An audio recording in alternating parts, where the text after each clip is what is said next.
morning. Mwaramutse. I will first of all read the book of Matthew 13, verse 22. Mbere ya byose ndabanza nsome muri Matayo ibice 13:22.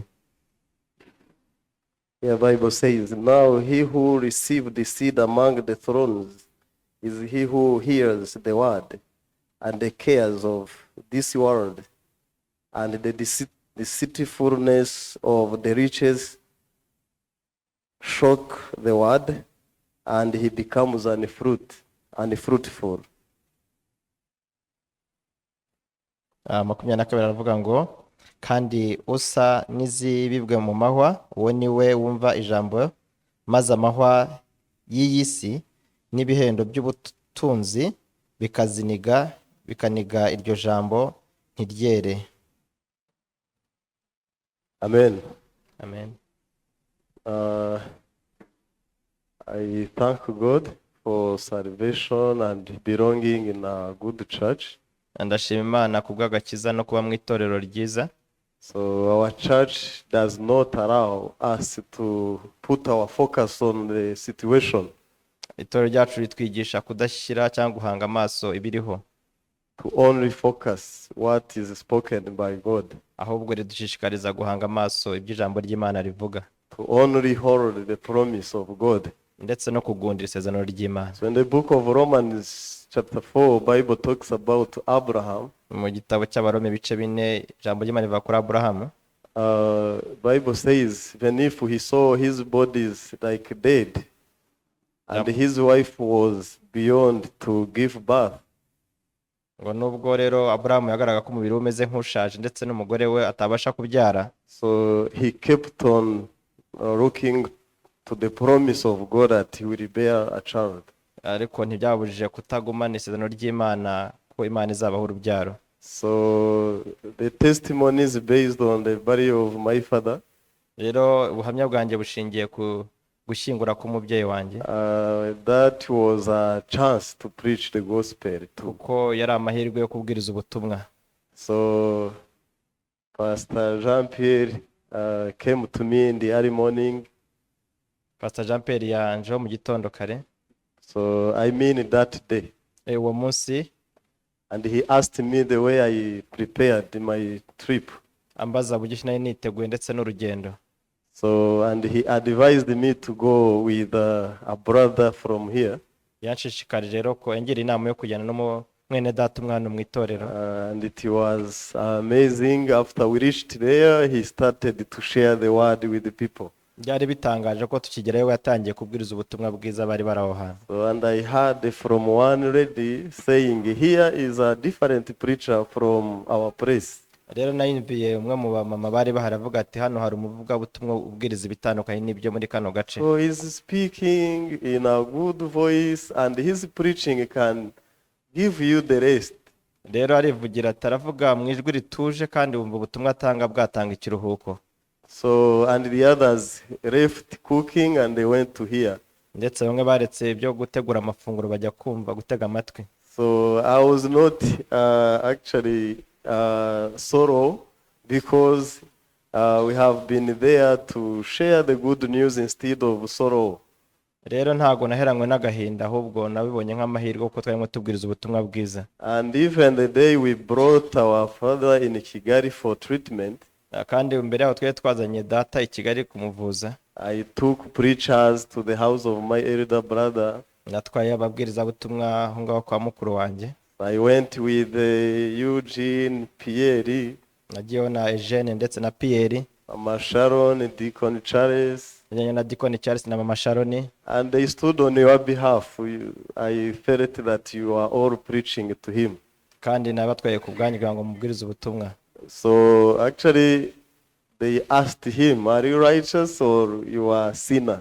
Baramwibajije batese nyuma yo kumva ubutumwa urumva uri umukiranutsi cyangwa urumva ukiri umunyabyaha. He said, "No, I'm not a sinner. Jesus took away the sin of mine." Arabahakana ati reka ati namenye neza ko Yesu yatwaye ibyaha byacu byose.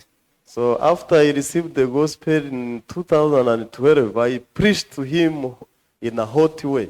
Nyuma yuko nakiriye agakiza mu 2012 nagiye n'umuriro mwinshi njya kumubwiriza ubutumwa He bwiza. rejected.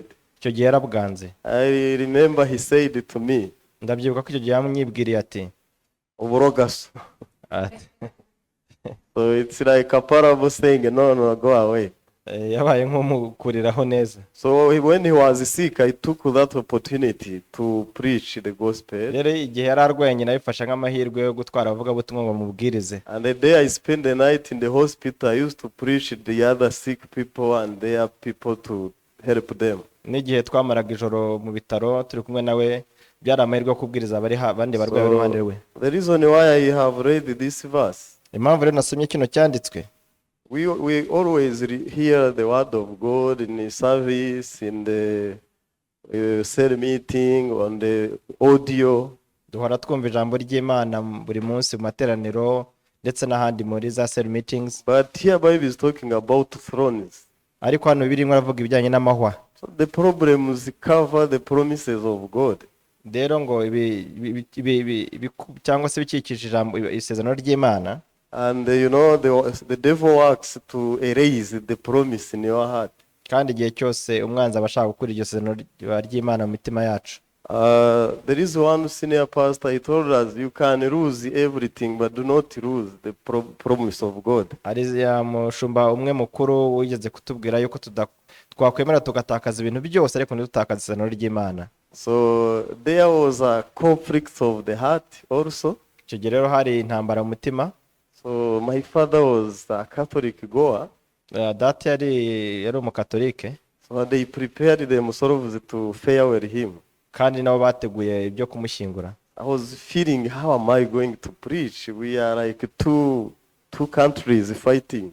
Rero naribwiraga se ahandi bose kubasha kubwiriza gute ko mbona ari nk'amahanga biragiye kurwana. So I gathered a meeting of the family. Nahise nteranya inama y'umuryango ako kanya. I told them, you know, I'm a pastor. Ndavuga nti murabizi neza ko ndi umushumba. I'm the one to give the last message. Atubwo rero ninjye ufite kuvuga ijambo rya nyuma. So my fellow pastor is coming to support me. Kandi umushumba mugenzi wanjye ari munsi arimo kuza kunshyigikira. He must get a time to share the message of hope to the people, especially to me. Ati rero mureke agomba gutambutsa ubutumwa bw'ihumure cyane cyane ndetse no kuri jyewe. If not, I will do by force. Rero nimutanabikora kandi abikora kubw'imbaraga. My uncle said it is understandable. Maze marume arambwira ati ibyo birumvikana cyane. And I appointed him to be the MC of burial. Ako kanya mpita mushinga kuba MC w'iyo gahunda. And my fellow pastor Edmond preached the message. Uko Pastor Edmo yabwirije. But they didn't even resist or reject my request. Nyamara nta nubwo bigeze bagira inginyimira cyangwa bashaka kubirwanya. But the still problem was there. Ariko n'ubundi ikibazo cyari kigihari. But the testimony I'm sharing to you is to be thankful to this opportunity you have to belong to our church. Rero ubuhamya ndimo kubasangiza nubwo uko ari amahirwe twabonye yo kubwiriza ubutumwa bwiza.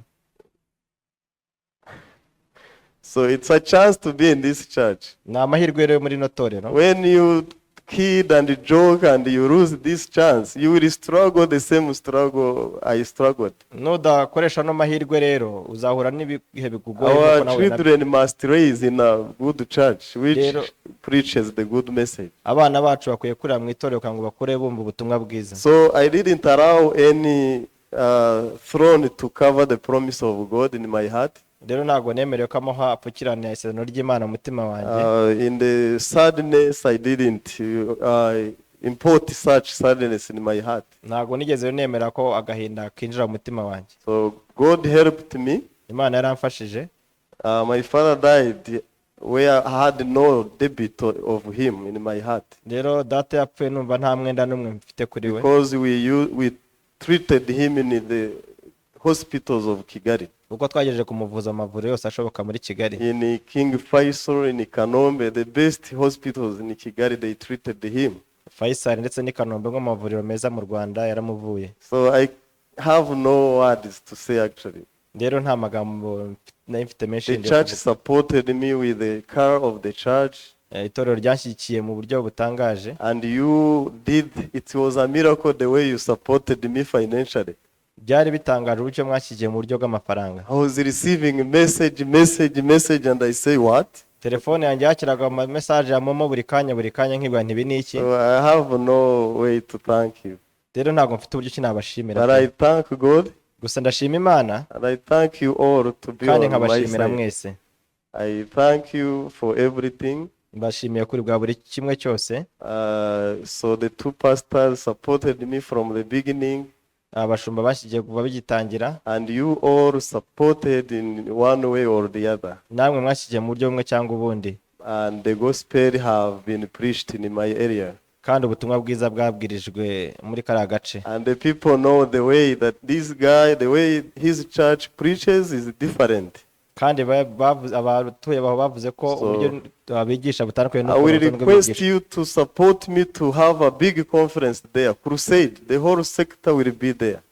ndabashishikariza ko mwashyigikira ko nshaka guhategura igiterane gikomeye cyane aho Because umurenge uzaza wose, We faced a challenge to preach freely kuko ni ikintu kitoroha kuba wabwiriza ahantu nk'aho ngaho byoroshye, because two churches was there. kuko amatorero abiri yari ahari aho. So I thank you. Ndabashimira. But you had an audio on Saint Fellowship, the way our pastor preached. Ese mwarumvishe ka audio uburyo ki umushumba wacu yabwirije? I hope some of people received that message that their sins were forgiven. Ndizera ko hari bamwe bumvishe iyo audio. So I will speak up to here.